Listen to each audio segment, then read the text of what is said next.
Är vi live? Vi är live. Vi är live. Live! Woo! Gratulerer med dagen, alle sammen! Skål! Cheers! På selskapet. Ja, det er godt. Da er det sånn, velkommen. Welcome, everyone. All across the globe. I haven't done this since November. None of us actually has done this since November, including the guys in the band. So I'll just start talking. Jonathan is joining us soon. So is Carl. Hopefully. Hopefully. But we'll start to celebrate with the cake and say just happy birthday to you. Happy birthday to you. Yay! Yes. Great stuff. You know, Zoom can be great for a lot of things, but synchronized birthday singing, I don't think is up to the Probably task. doesn't work as well. Oh, I forgot to plug in. Oh, yeah.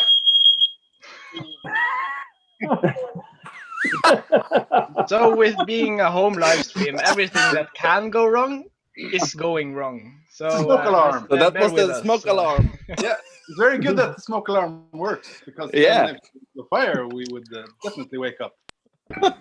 And welcome to Jonathan. All right. So just a short round here in the house. How are we celebrating today? Let's start with the beautiful face of Rikke, which I see now. I'm celebrating. I put my merch up here. I have the vinyl, the cassette, the CD. I have some Swedish crisps with the onion flavor. I have a nice cold one from the refrigerator. Yeah, I'm having a good time. Feels good, I guess. Yeah, it had been a long time coming, but it feels really good. Because we've been working with this for 1 year, but you've been working with this for 6-7 years, maybe. Yeah. It's a long pregnancy. Indeed. Was like delivering a baby for 7 years. So if you started in 2014, you're still the lucky one, because I started writing lyrics for it in 2007. I know. I know. Right after Aurum. You're We were like on the 10 Aurum years tour. ahead of us, always. We were sitting in the RV and just going, all those miles of Europe, and it started to pump up. Yeah.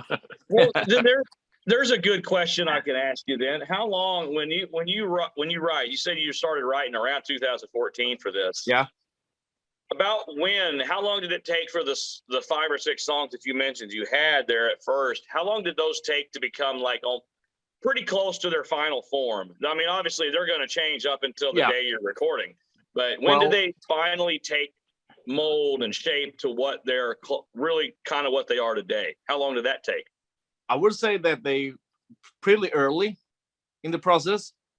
And then along the way, we just made small changes to them, like adding some harmonies or adding some more harmonies, more or less. Yeah. And then always, arrangements and stuff come and goes, but pretty much early in the beginning of the writing process. I am. That's the way I work. I just want, I wanted to start and I wanted to end. Yeah.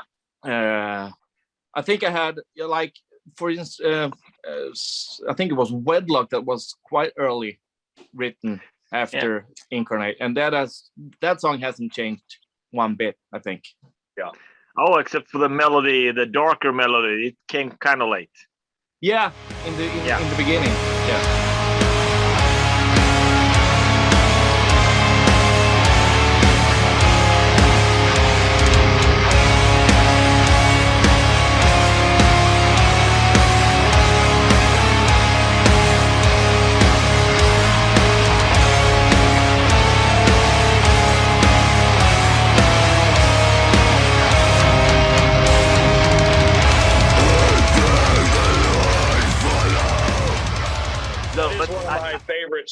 songs and videos, by the way. So Thanks, you man. guys did a good job overall with all that, really. Well, when it comes to those lyrics, I started in 2001.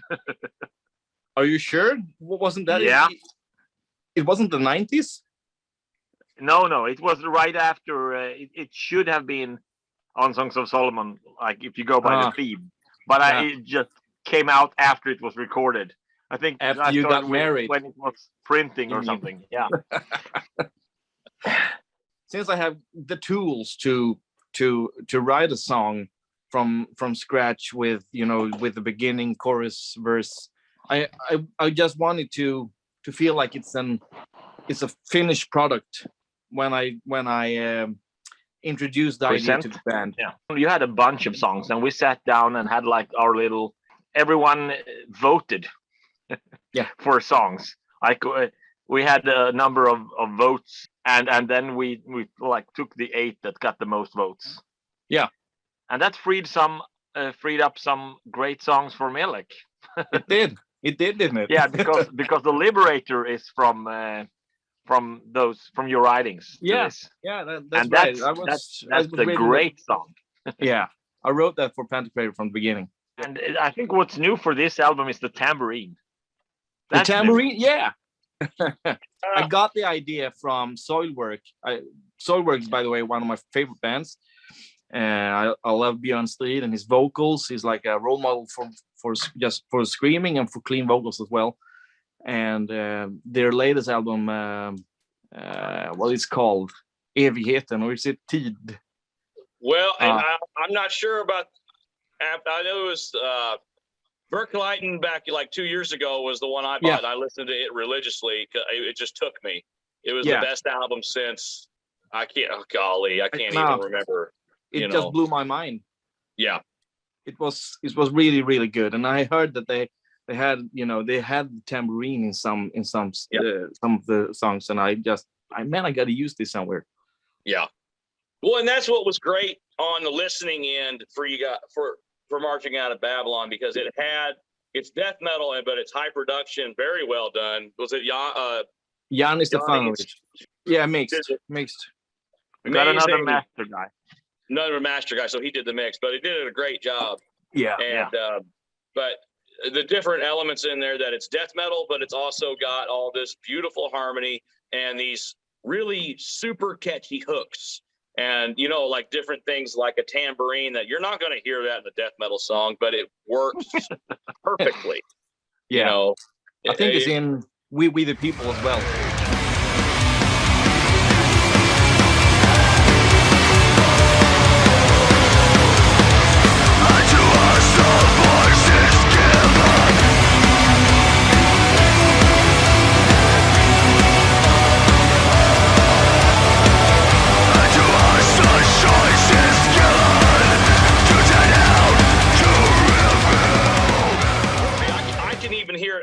Because it's just part of it, and when you go back, you're like, oh yeah, that's a tambourine right there. It just works so well, you don't even think about it. No. So, but if it wasn't there, you would notice it for sure. Yeah. So I can't recall any more of these funny moments, but adding a lot more of the clean vocals to the songs made me. I think I'm a big fan of the pompous songs. Like when I first heard the Keep on Caressing album, the Reptilian. You know that one? I don't know. I'm not so familiar yet with their entire catalog. Just still dipping into the individual songs. Yeah. On different albums, and still trying to learn like track names and stuff. So. Well. The album Reptilian is just my favorite album by Keep on Caressing, and I think it's the final song on that album. I can't recall the name of it though. I'm searching it up right now. Yeah, it's so epic, and I just wanted to reach that level of epicness in some of the songs. So when I wrote Phoenix Rising, I had one of the songs of Keep on Caressing in my mind. With choruses and big fat melodies, the feeling of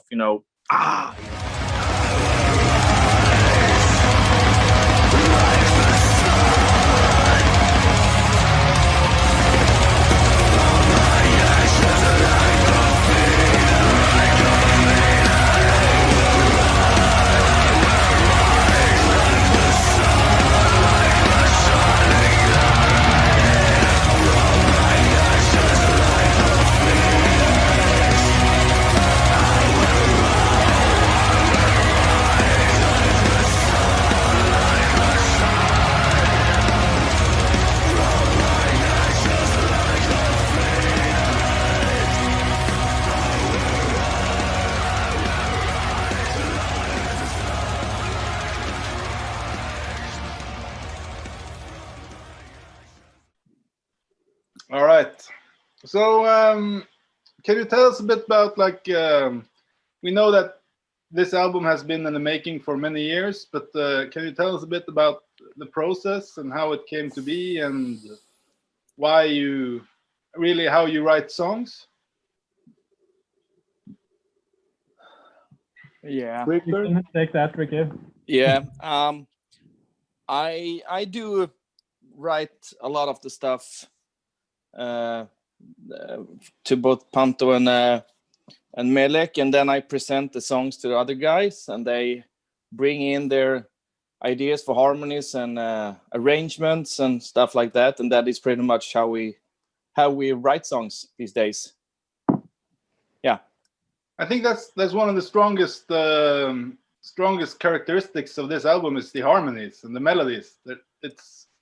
I used to say the earlier records, I like them as well, but it's like turning on like a boat engine. You just turn it on and then it goes, you know? Yeah. But this one has so much more to offer in ways of melodies and different harmonies and things happening.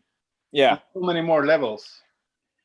Yeah, exactly. And that is also, you know, it's a blessing to be able to record by yourself in your own house, and you can take all the time you want to get it, you know, just exactly like you want.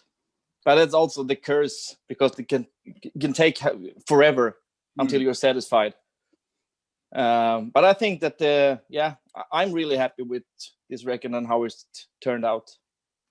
Which one is the one that says stop? Now it's finished. Who says that? Their wives. Yeah. Yeah. Yeah.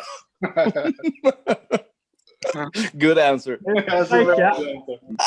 Yeah. Probably Rebecca, because she has to be, you know, when we gather at my place, and it's all of us guys here, and we just, you know, putting our things everywhere, and yeah, she's sick and tired of us sometimes. Come with snacks and coffee when you rehearse? Yeah, kaffe och bullar. Yeah. Yeah. That's good.